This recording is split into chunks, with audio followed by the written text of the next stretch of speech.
झाला त्याला 5 लाख रुपये दिले तुम्ही. जनता 5 लाख किंमत आहे बरं का तुमची.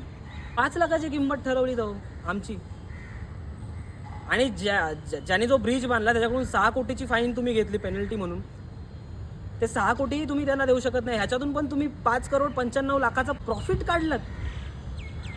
जो मृत झालेला माझा भाऊ, तो मुलगा आज 18 वर्षाचाही नव्हता, तो फ्युचरमध्ये जाऊन एक सैनिक होऊ शकला असता, देशासाठी लढला असता, एक क्रिकेटर झाला असता उत्तम, तो देशासाठी खेळला असता, एक उत्तम ॲस्ट्रॉनॉट झाला असता ज्यांनी देशासाठी काम केलं असतं, एक उत्तम एम्प्लॉई झाला असता ज्यांनी देशासाठी काम केलं असतं, एक उत्तम तुमच्यासारखा नाही पण एक उत्तम नेता झाला असता ज्यांनी जनतेसाठी चांगलं काम केलं असतं. तुम्ही त्याला हे होण्या अगोदरच मारलात. आणि त्यालाच नाही, असे हजारो लोक, लाखो लोकांना तुम्ही ऑलरेडी मारले. नैसर्गिकरित्या मृत्यू आजच्या न्यूजमध्ये येतच नाही.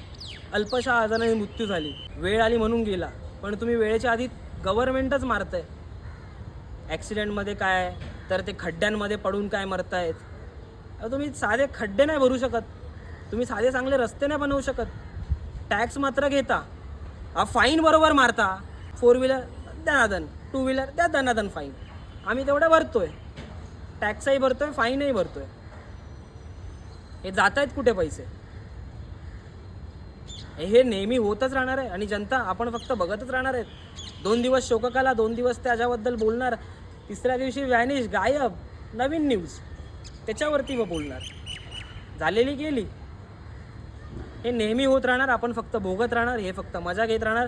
आपण एक उत्तम कॉन्टेंट आहोत जे गव्हर्नमेंटसाठी करतोय, ते होत आहे. आपली किंमत देखील ठरवली. एक छोटी किंमत देऊन गप्प करा, झालं, संपलं. हे नेहमी होत राहणार, कारण हे कटू सत्य आहे. उठा, जागेवा, वेळ आली आहे.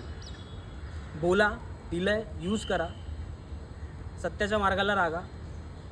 फक्त करप्शन आणि करप्शनच होतं आहे, बाकी काही नाही होतं आहे. आज हे माझ्या घरात झालं, उद्या तुमच्या घरात होऊ शकतं.